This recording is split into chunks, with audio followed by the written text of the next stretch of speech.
नमस्कार विद्यार्थी मित्रांनो, स्वागत आहे आपल्या यूट्यूब चॅनल ज्याचं नाव आहे मोहित मोटिवेटेड एक्झाम चॅनल। आज आपण बघणार आहोत शिक्षक पदभरतीबद्दल आलेली पवित्र पोर्टलची एक नवीन अपडेट। अशाच नवीन अपडेट बघण्यासाठी व्हिडिओला लाईक करा, कमेंट्स करा, जास्तीत जास्त व्हिडिओ शेअर करा आणि चॅनलवर जर नवीन असाल तर चॅनलला सबस्क्राईब करायला विसरू नका। तर आपण सुरुवात करूया व्हिडिओला। पवित्र पोर्टलवर बदल, शिक्षक पदभरती प्रक्रिया होणार अधिक सुलभ।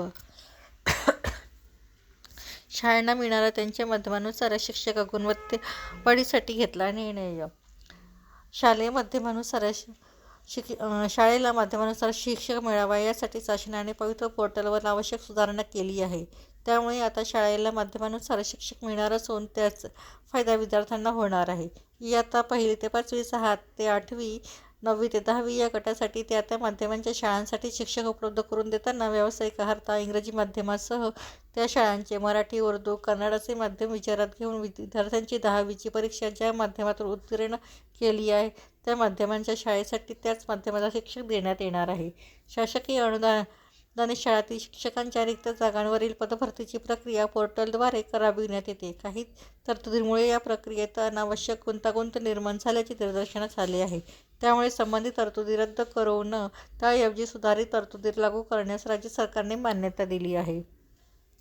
तर विद्यार्थ्यांचा भावी शिक्षकांचाही होणार फायदा।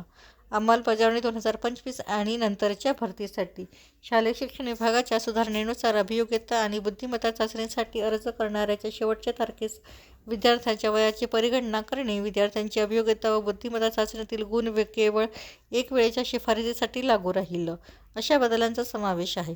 शासनाने जाहीर केलेल्या संबंधित सुधारणेची अंमलबजावणी अभियोग्यता व बुद्धिमत्ता चाचणी 2025 आणि त्यानंतरच्या चाचणीनुसार केल्या जाणाऱ्या पदभरतीला लागू असणार आहे। या संदर्भात शालेय शिक्षक विभागाने अध्यादेश काढला आहे।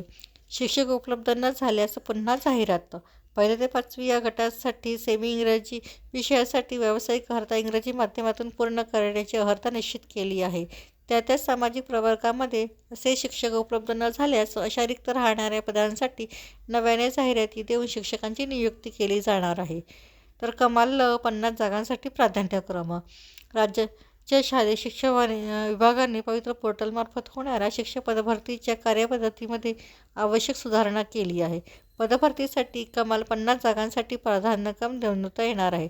त्यामुळे भावी शिक्षकांना दिलासा मिळाला, शिक्षकांची संख्या वाढवावी। पवित्र पोर्टलवरील बदलामुळे विविध माध्यमातील शाळांना माध्यमानुसार शिक्षक मिळणार आहे। पदभरतीवेळी आता फक्त 50 जागांसाठी प्राधान्यक्रम देता येईल। यामुळे भावी शिक्षकांना संधी कमी मिळणार असून ही संख्या वाढवावी, असं मत प्रशांत शिरगोरे, उपाध्यक्ष, पवित्र पोर्टल शिक्षक भरती संघटना यांनी म्हटलं आहे। तर ही होती पवित्र पोर्टलवर आलेली शिक्षक भरतीबद्दलची नवीन अपडेट। अशाच नवीन अपडेट बघण्यासाठी व्हिडिओला लाईक करा, कमेंट्स करा, जास्तीत जास्त व्हिडिओ शेअर करा आणि चॅनलवर जर नवीन असाल तर चॅनलला सबस्क्राईब करायला विसरू नका।